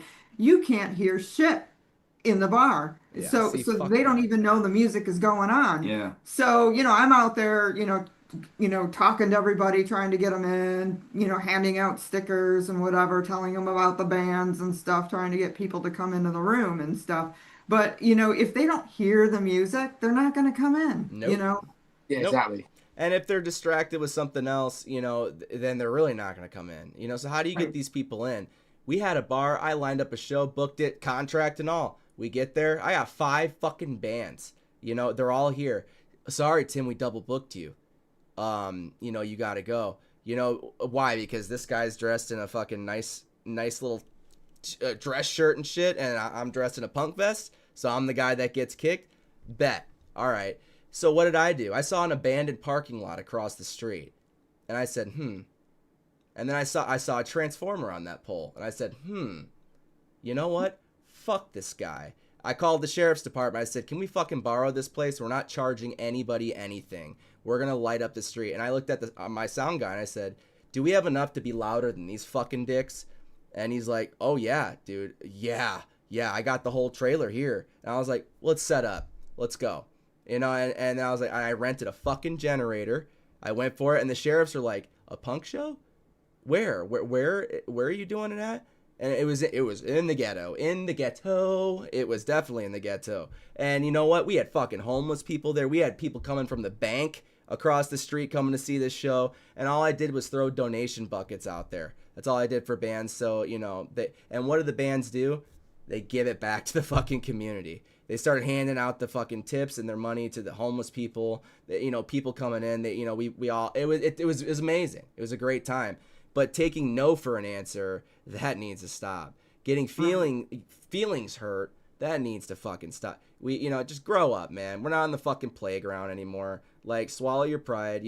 Take the criticism. And that's why I do this show. I won't ever tell someone their music sucks, but I will say, dude, I can't hear his fucking vocals.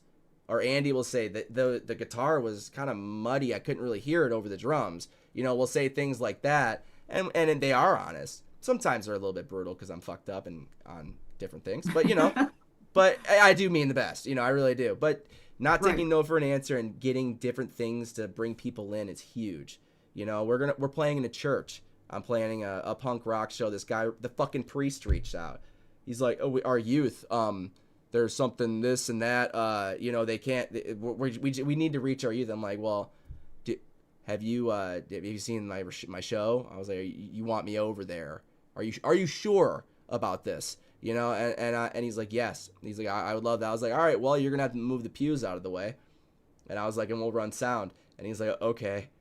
And this guy's on board. This is a priest, and I'm saying fuck on the phone to a priest. And this guy, so disrespectful, but I can't censor it. I really can't. It's so hard. I can't. And he was so nice about it. And then, and now we're gonna do a punk show in a fucking church. That's awesome, dude. Seriously, it takes a shit disturber and somebody thinking out of the box to do something that's slightly unconventional, but still within the means of, like you were talking about, getting the job done. The Josh Homme, the guy at Queens of the Stone Age, his first band Caius back in the early '90s, took a fucking generator out into the desert in California, dragged everybody out there. They all plugged in. And they all fucking just started jamming. He says, I was afraid that maybe we wouldn't come home safe because they were attracting all kinds of people, okay? And then all these people said, yeah, we were there. But a bunch of fucking people, they were lying about it. But that's what we're talking about. Out of the box thinking. Got to start thinking about how can we circumnavigate all of these barriers that get put up, just like clubs. Clubs that don't advertise for bands that come in and play. I mean, hello, these fucking clubs. the question that some bands should be asking are why should we play at your club? Don't you just have a walk-in crowd that draws? I mean, don't you have a built-in crowd instead of putting the onus on the bands going, hey, you guys need to bring in money. But sometimes you don't even get the bands to promote. Bands won't even promote their own fucking show. Right. It's insane. And the venue contracts we have, oh my God. You know, these people know if you don't fucking put up the flyer that I send you, or you don't do this, you don't do that. I was like, no worries. I'll go to the bar right next door to you. Don't worry about it, brother. And I was like, and a lot of these times when we do these shows, me and Ruggles, the first show is always free. Because we got to show that we're Mr. Big Dick. You know, you haven't had any business in this place. I'm going to show you that I'm going to fucking fill it, nut to butt. But you got to do it my way. And I was like, the bands, they get paid. I don't give a fuck if you pay me. Who cares? But they get paid. And I was like, but this first show, we're going to do it free. And then I line up these bands, no names, not even fucking local, you know, unheard of. And I get them on that stage, and I have Ruggles run the sound, and the fucking place is filled. And, you know, the promotion, what am I doing? I'm fucking having people hand out flyers. I'm going out myself and just doing it. You know, I'm going to spend the money on fucking Facebook Meta and bullshit trying to advertise it. I'll spend it on the fucking gas and do it myself. You know, I'll drive around and fucking, you know, I love talking to people and meeting new people. It's fun. So why not just do that? But you can't, but bands won't do it. You could send them a whole goddamn package to promote with. They won't. So that my response is, well, then, you know, you think you're worth 5 G's? Show me. And I've talked to well over 200 mainstream bands, and very disrespectful to a lot of them, and we know a lot of them. I've interviewed some of them. So, you know, but talking to them, and you're talking to them in your own way and being yourself, if they see you as an inferior already, then you're never going to be on that same level in a relationship as a business. So if you're working with a venue and they see you like a little bitch band coming in, you know, and you're their fucking slave, well, that's how they're going to treat you. But if you go in there like, hey, this is what we got, what can you do for us? And they'll look at you and be like, well, you know, it's $350 for the night for the rental for the venue. Okay. That's cool. So we'll charge $20 at the door, and then we get 15% of the bar. And they look at you like, that's funny. That's cute. And it's like, okay, all right, peace. Have a good one. And then these people, when you move on past the negativity and the bullshit and this pessimistic dick, move on past them, you're gonna find somebody that's gonna be like, I really need help. Can you help me? Can we do this together? And then suddenly you build the relationships. That person's going to tell that person. That person's going to tell that person. And it spread like wildfire, you guys. It really did. We've only been in this fucking company for a year and a half, and we're over 100 shows. And that's not just U.S., that's international. Andy has played with Green Jello. You know, I was able to get another artist to play with another mainstream band. It's insane. But that's the goal. You did one in Australia too, didn't you? Australia, Greece. Yeah. We've done Germany, United Kingdom, all over the goddamn place. And it's for a reason, and it's all genres, which is fucking cool as shit. But the reason being is because I'm not beating around the bush. I'm telling these people either you give me this or you can fuck off. And that's fine. You have to be that way. You have to be that way, unfortunately, yeah. I mean, situations. And, you know, because we did a festival on our own, man. You know, we didn't have any corporate backing. So doing it on your own out of pocket, when you think like, oh, okay, this is going to be, I got this budget, and then now you're in 6 figures, shit gets fucking scary. You're like, what the fuck? And the festival, it was not a complete failure. You know, I learned so much throughout it, but sometimes you have to look at things not at monetary value, but almost as an experience. And we watched that. Hey, we watched the festival online, Tim. And I tell you what, Melanie had gotten tickets for us. We were actually going to drive out there, but my father passed away just before Punk and the Corn started. I'm sorry. And I was an emotional wreck, and I just couldn't do it. And so we ended up watching the festival online on the computer in the living room, and it was fucking amazing. Just seeing all of our friends, just seeing being live. Obviously not as good as being live. I mean, come on, fucking pool noodles on a computer. It's not the same as being in person, dude. You know what I mean? When that guy blew up the Ronald McDonald, you should have saw Ruggles' face when it popped the light. Yeah. It popped the stage light, and Ruggles looks at me. He's like, oh my God. I'm like, Ruggles, I paid for the insurance. It's going to be okay. And I told every band there, including Fraz, because he played and he did a great job. I told him, I said, this is your fucking stage. For that 30 minutes, for that 45 minutes, this is your stage. Lizzie came up to me, she said, Tim, I'm going to be able to go up there and do like 2 songs, and then I'm going to have to get down. And I looked at her, I said, who told you that? She's like, well, the police. There's a sound door. I'm like, who? Them? No. This is your fucking stage. I said, you do your whole set. Do your whole fucking set. I'll deal with, Professor Douchebag behind me. Don't worry about it. Okay? And, and she played her whole set and had an absolute fucking blast. But that's your stage, no matter where you are. If you're performing on it, you get 20 minutes. Well, by golly, that is your stage. Move the fuck around. Use every inch of the stage. Jump off the fucking stage. Do whatever the fuck you got to do. You don't try to grab people's attention. You interrupt their fucking conversation. You interrupt their meal. Hi, we're fucking here. We're fucking EWL, and people will literally stop and look at my jackass, up and down the stage. Not because Dustin does amazing, but I sound like a jackass when I'm on stage. But the songs, they're catchy, like you guys said, three to four chords, a nice quick beat at a nice tempo to get the foot tapping. That's all it takes, and then people are hooked. As long as you have a catchy fucking chorus and you have a great voice, which you do, you're fucking golden, man. That's it. So sorry, I'm rambling on, but Andy, go ahead, Andy.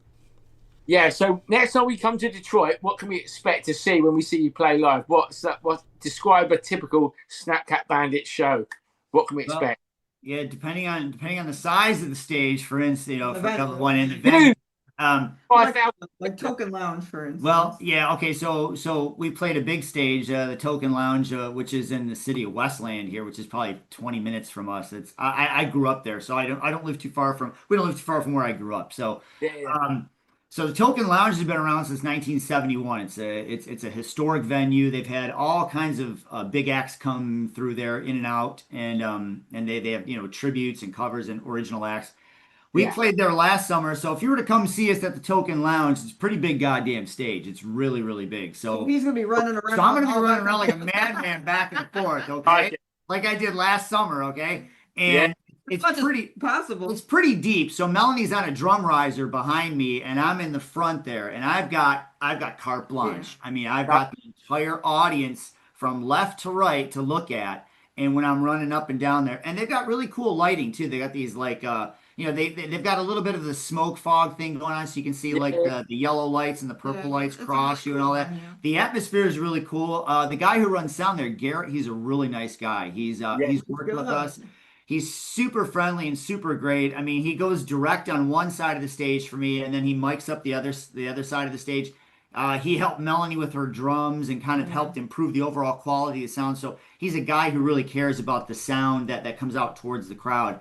And but you're gonna get Mike screaming at you. Yeah. If they're a great sound guy, dude, get everybody whooped up and bring them forward. That's the thing, dude. And if you get a sound guy that also he'll crank your mic up when you're doing it, or because Ruggles is great with that. Yeah. When people are trying to get someone's attention, he does it. He'll crank it up. He'll fuck with whatever he has a tablet. He runs around. I thought he just masturbates on it, just goes in the bathroom, disappears. I don't know what he does, but there's so many fucking buttons on that thing. I don't know what. No, and he always says, "Man, I gotta take a piss. You gotta take over." And he hands this thing to me. I'm like, "What in the Decepticon is this shit? What the fuck? This thing is gonna turn into something. It's gonna take over." There's so much shit on it, but when you get someone experienced, dude, it makes the show that much great. And Garrett sounds like a great guy. Yeah, he really is. He helped everybody out last year. Kim and the Rising Fall, they came out to jam with us last summer. We did a back-to-back Michigan weekend shows. The Kings of Strings and Tension Splash joined us. It was a really great weekend. And then this summer, we're going to Wisconsin with the Rising Fall to play Milwaukee and Madison in July. So we're gonna be kicking some fucking cheese ass in Wisconsin. Yeah, dude. Yeah, so Milwaukee's fun. It's gonna be a lot of fun. We're looking forward to that road trip. Can't wait. It'd be like mid-July and everything. It'd be like 100 degrees, but it'll be a fucking 150 in the club, and I don't give a Oh, shit. absolutely, dude. Absolutely. Whatever. Fuck it. Yeah, fuck it. I mean, we doing this shit for this long, and when we play shows in like July and shit, because the bar never is gonna help carry your shit in. Good luck. Good fucking luck. And if you have a cart, God bless, but usually that's not a thing. It's the most like it's obscene. You have to walk up like a fucking cliff to carry a drums on your back or a massive fucking cab and all this shit. It's funny to watch. I will say that, and that's why a lot of bands are skinny as fuck. You notice that a lot of times singers aren't that skinny. That's true. That's true. They look like carry the microphone. They're not lifting weights, are they? No, and it's 6-ounce curls, man. That's about it, That's But it, baby. Andy, I want you to ask your final question to these fucking legends because it's been a badass interview and we've taken up a lot of your guys' time, and I want to play your next tune here. I'm actually gonna play another one of my favorites. I don't know, you guys might disagree. I think it might be an older one. But Andy, go ahead and ask why I looked that up. Yeah, before I answer the question, thanks for coming on, guys. It's always a pleasure. It's been awesome. Appreciate it. Yep. Thank you for asking us. Thank you very much. We appreciate it. Coming on, much love. So, silly question time. As you know, the silly bloke from the UK is going to ask you a dumbass question. So, you guys are going to rob a bank, right? You're robbing a bank. You're in a getaway car. What tune are you going to play when you're fucking speeding away from that bank? Oh, I got this one. Kiss, kiss Molly's lips. Kiss, kiss Molly's lips. That's the fucking tune you're playing, bro. Yeah, you know. It's Hell fucking yeah. Yeah, much love to you, man. Appreciate that. Yeah, dude. Yeah. Fuck yeah. All right, my last question for y'all. It's gonna be individual question for each one of you. And usually I ask like, what would be your advice to that struggling artist and things like that. But we're gonna switch it up a little bit. What is one huge bump in your life that you had to get over? Maybe not only to live and be yourself again or to get through whatever it was. It could be traumatic. It could be, just a challenge. But what was a very, very, very hard time in your life that you had to get through? How did you get through it? And how did it make you a better person that you are today? You go first. Perseverance and never give up. I mean, you just really don't want to do that. I mean, it's so easy to do, when you have something happen to you and you're like, oh, this is just too hard and I'm not going to do it or whatever. But it will make you a lot stronger if you do, keep going through it. Like, it could be anything from a health issue that you just got to power through, or you don't think you want to get back into music and you're not sure you want to, you have to be your own champion to do it, but you also have to get somebody behind you that believes in you and, people who are going to encourage you. So you want to get rid of people who are toxic in your life that are constantly bringing you down. I think that is not going to help the situation. So you got to get rid of those people, whoever they are. If they're your family, you can't get rid of your family, but you don't have to listen to them, so, find people who are going to be encouraging to your situation so you can get through it. That's my biggest advice to that. I love that. And what about a big thing in your life that you had to get through? Yeah, you got one? It was when I had health problems and we didn't know what they were. And Really I was scary. like, I'm just never gonna, I was like, oh my God, I'm just not gonna make it, and I didn't know what was going on. And it was like my brain was going like on brain fog. And, I didn't know why I couldn't get it together. And so, it ended up being allergies, believe it or No not. shit. Isn't that It took wild? a long time to figure out what it was, and finally found, we're like I knew it was diet. I'm like, it's something in the diet, and we're like eliminating everything. I'm getting skinnier and skinnier all the time. You're just eating leaves off trees. And he's like feeding me salads. Just eat the salad. We're thinking that's okay. And I'm still, sick, and, it's keeping me up all night and I can't get a wink of sleep, and something's like inflammation in my it'll brain. fucking head congestion. It's really fucked up, right? Yeah. You're not getting any sleep and you're not, and you're like, oh my God, I'm just not going to make it through this, and so I give up everything I was doing, outside of trying to do my job. And, so finally, my throat swelled up one day, but it took like, I think this went on for close to 8 years before we found out. Oh, So that's a fucking prison sentence. Oh my it god. is, it's a prison sentence. And so finally, someone sent me to an ear, nose, and throat doctor and said, well, maybe it's allergies, because your throat, finally they made the connection. And so they took the allergy test and said, God damn, you're really allergic to tomatoes. No Okay. shit. There you go. Really allergic to tomatoes. And I mean, the tomatoes, that's like the only thing we didn't take out of my diet. They're on all the Of salads and course, of everything and course. stuff. And it's like, holy shit, and so, oh, I guess I can cut them out. And the doctor's like, no, no, no, no, no, no, you can't eat them ever again. They're You done. know, They're the enemy. Yeah, yeah. that's Get what's rid. making you sick, and so sure enough, I cut that out and everything just came back. I was like, Well, God bless. holy shit. I'm cured. Yes. Let's get back to what we were doing. Yeah, she just need to drop kick a tomato, man. That's all she needed to do. Done. Yeah. No, that's But that's it. It's a it was challenge. fucked up. Yeah, It oh was yeah. really fucked up. And when you don't get sleep, you get fucking delirious. I know my shit with. I actually wrote a song about it. Sleep anxiety. No, not getting sleep. Mine for other fucking reasons. But when you're not able to sleep, you can't breathe. You're constantly like frustrated because shit is itchy. Shit is congested. Oh my god. Nightmare feel. Nightmare. Yeah, no. Especially, I Right. got a pregnant wife who explains everything. And that is one of the big things. She's like, it's hot. My nose is always fucking congested. I just want a banana. Fuck. Like, oh my god. Yeah, it's okay. Right. We're in love. It's okay. It's okay. Oh, the girls, they're gonna, if they have her smarts and my delinquent fucking trait, they're gonna be like Joe Pesci from fucking Goodfellas, dude. It's gonna be like, they're gonna be organized crime. It's gonna be insane. Fucking gremlins are out there. But thank you for sharing. Thank you for sharing that. What about you, sir? Handsome man. Go ahead. So yeah, so there's 2 points. There's 2 points. Oh, by the way, to piggyback on Mel's point, so like in Pulp Fiction, so if she doesn't eat tomatoes, that means I don't eat tomatoes either. Yep. So we're kind of legit. I kind of encourage that. You know what I mean? Because of her allergies. So we make sure that when the food that I cook here for her, we don't have any worries about allergies. So I had to learn not to eat tomatoes, and so it actually helps. It actually helps me as well too. I had acid reflux for a while We with forgot eating to tomatoes. mention that we were vegetarians too. Oh yeah, tomatoes because is of an vegetarian. allergy.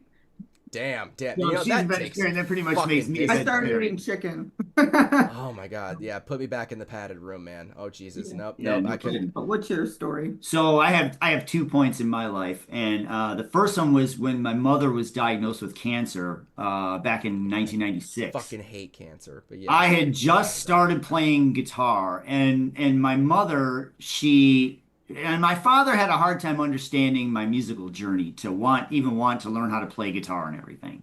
He's like, what are you doing and all this stuff, and what do you mean writing a song? He didn't know anything about it, but he loved listening to music.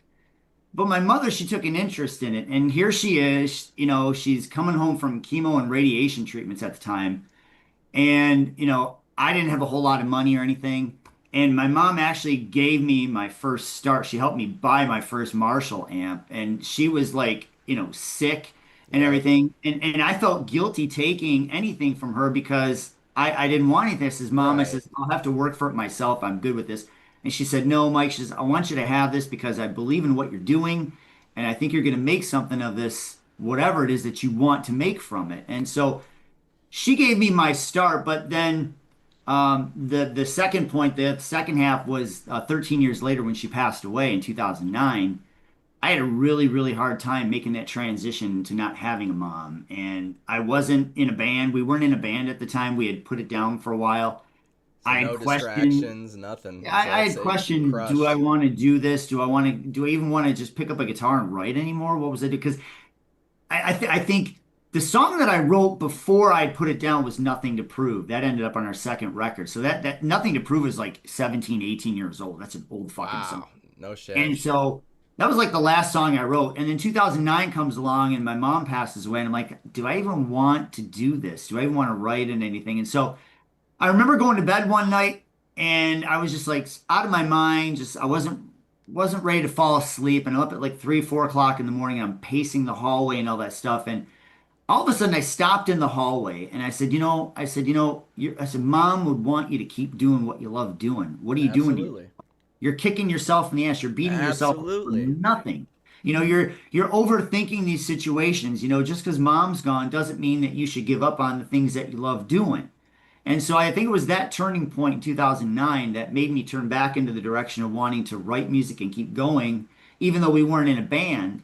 And a few years later, that led to getting into the tribute circuit. So I think as you connect the dots going forward from maybe a low point in your life, there's a reason why it was there, and you had to figure it out in order to keep going. So I picked myself up off the ground, kicked myself in the ass, dusted off the shit nipples and said, let's do Hell this. yes. You gotta Yes. fucking do this, man. So here I am all these years later, and I'm pretty thankful for the support group, Melanie and the other musicians and everything. And it's a wonderful community to be a part of. And we just want to be a part of this, and we want to help other bands, and we want to help other Yes. people. We want to be there for people to say, hey, we love your music. If you love ours, hey, that's great too. It's a mutual respect that we have for people. But the thing is, we just want to share in the camaraderie of music with everybody because I feel that that's where our hearts are at. Yeah, absolutely. I worked in oncology for a hot minute. And it was one of those clinics that nobody would want to work. The other clinical staff would refuse, and all these things, and I would always volunteer. Because what I would do, and I would always tell myself, I would say, if I can fucking get this person to leave smiling after they got chemotherapy and Right. radiation, holy fuck, that is badass. That's fucking punk. I'm gonna do it. Huge, man. And it turned into, well, because these were return customers, that shit doesn't go away, as you know. So I started taking my lunches in their room, and these patients' room, and talking to them, and just explain to them, it's keep pushing through, and there's so many different, and cancer is just fucking, it's a bitch. It's a cruel thing. I wouldn't wish it on anybody. I really wouldn't. But some of them passed away, and some of them beat it. But the one thing that happened that was really, really unfortunate was a dad and a daughter. The daughter had cancer. She was 18, so she was diagnosed with lung cancer, and then it started moving down. And we were treating the genitourinary system, so pretty much everything involved in your piss and your bowels and things like that. So we were treating that, and her dad would always come with her every time, pep in the step, happy to come. And then he started not coming. It was just her. And I asked her the one time, I said, where's your dad at? Oh, we don't agree on the politics right now. And Oh, I was man. like, huh. And then that was the last time we saw her, because she died after that appointment, and she didn't Aw. talk to her dad for like probably the whole year. So That's too then he bad. came back in, because they really didn't talk, because he came back in and said, has my daughter been here for any of her appointments? And they called back to the clinic, and I went up to him. I said, she's gone, man. Like she's not. No. Like, and then he looks at me. He's like, "What are you talking about?" So I actually broke He the didn't news to even this guy. know. He didn't even know. No. So he let some fucking guy who he doesn't know, who is blabbering on a TV or blabbering in front of a podium, take that time away from his daughter and take that time away. So don't take things for granted, and pushing through. Your mom bought you that fucking Marshall amp for a reason, man, because she believed in you. She wanted you to play music. Oh yeah, And man. I'm so happy to hear that you got back into it, dude, and you got through it. That's huge. It is really big. So, but you guys, thank you so much for coming on tonight. I love you Thank Thank you guys. for having us. We Oh, appreciate you guys, Thank you man. both. Yeah, we love everything that you guys do. We're ardent supporters of both of you. We love you guys tremendously. You're friends for life. We count you in the highest regard for back all you at you. community and everything. And like I said, we love everything that you do. All the steps that you take are positive steps. And like I said, brother, keep yelling at me because I love it. Keep yelling, fucking let's Oh, go. I'll be here, I man. love it. It's positive energy, dude. Seriously. Love is louder than hate. It always will be.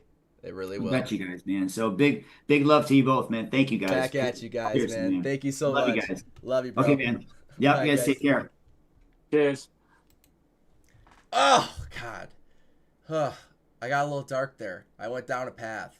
Fraz. I'm sorry I brought it down a little bit. I enjoyed that. We got deep there, lad. We did. I can't believe I shared that live on the show, but I don't know. When you have someone else that shares something very meaningful to them or something that happened to them, I want to make sure I match that vibe and they get that piece of me too. So It was the right. You okay, man? I'm good. We're gonna jump into this next tune. This is by the Snapcat Bandits. Don't Want to Die. One of my favorites. Check them out, you guys. Rock and roll.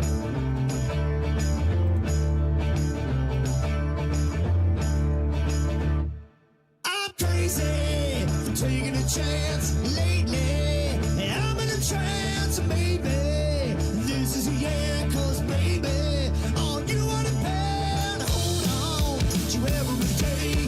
Memories you'll never take. We might never be friends, 'cause I won't see you again, because I just can't stop. No, I just can't stop. Oh, I'm living and I don't want to die.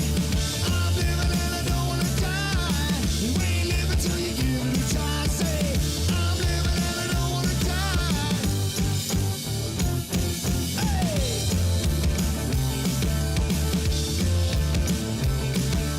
Meet me over the edge. Was it something I said forward? Never look back. Regrets are all in the past, and I'm on and off. Oh, I'm on and off. Hey, I'm living and I don't want to die. I'm living and I don't want to die. You ain't living till you give it a try. Say, I'm living and I don't want to die.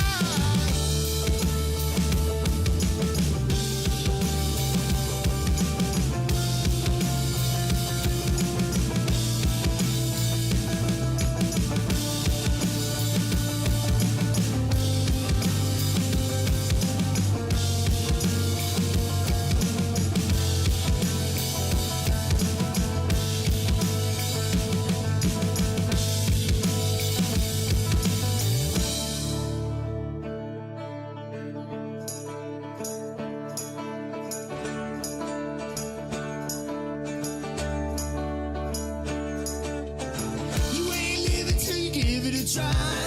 You ain't living till you give it a try. Ain't living till you give it a try. Give it a try, yeah.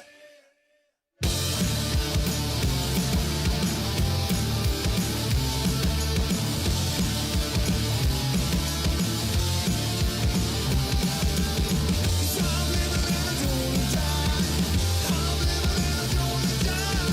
You ain't living till you give it a try. Say, I'm living and I don't wanna die. Cause I'm living and I don't wanna die. I'm living and I don't wanna die.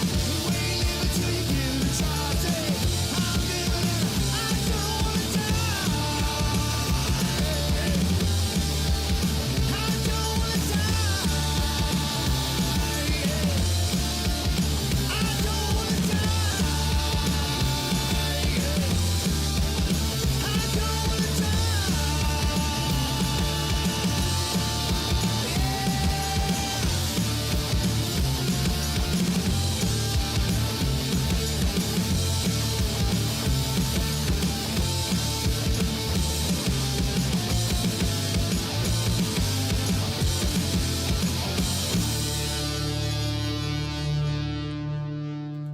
Hell yes. Hell yes. The Snapcat fucking Bandits. What a great group of individuals, duo, baby. God, what a story, huh, Fraz? Yeah, I'm really glad we had those guys on. That was one of the best interviews we've ever had, and great people. Just love this. Incredible. Beautiful humans. Privileged to speak to them and call them friends. For real. I mean, it got a little deep there, but it was amazing. That's what we do. It's real honesty. show. Exactly, brother. You said it. We're real people. This is a real artist. This is a real fucking show. And these are real emotions, okay, everybody? And We're all feeling it, man. And Fraz, do you have anything you would like to close with tonight? Apart from you're fucking sexy, Tim. All the viewers that tune in tonight and every week, we fucking love you so much. We appreciate your support. It means the world to me and Tim. So hopefully you tune in next week and every other week. Without you, we wouldn't have a show. So much love to you all. Until next week, I love you. Love you, guys. Oh, yes. Coming at you next, we will be closing with a killer tune. You froze there for a sec, Fraz, but we heard everything. I just didn't see your mouth move. I almost took advantage of you.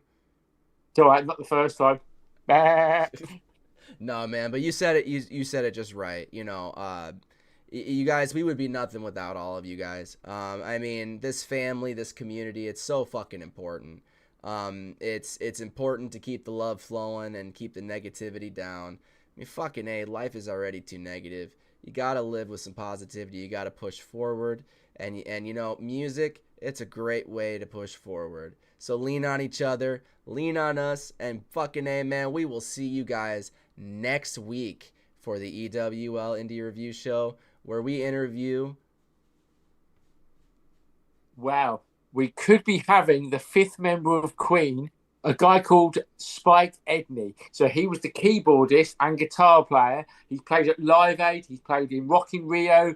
He's played 1984 with Queen. So guess yours truly and the madman who will be interviewing him, because we only have the best guests on the EWA. Fucking A, right? Yes, dude. We're interviewing a fucking member of Queen. Jesus. Rockin'. Have you heard them? Is it big enough for you? Have you heard of Queen? Have you? Well, fucking A, you're going to next week. Check this shit out, man. This song is called Trauma in My Teeth, and I love you all. And you know what? Keep on rocking in the fucking free world, baby. Stay happy, stay true. Yeah! And cheers. Obviously, fucking cheers. Mwah! Love you all, baby. Have a good one.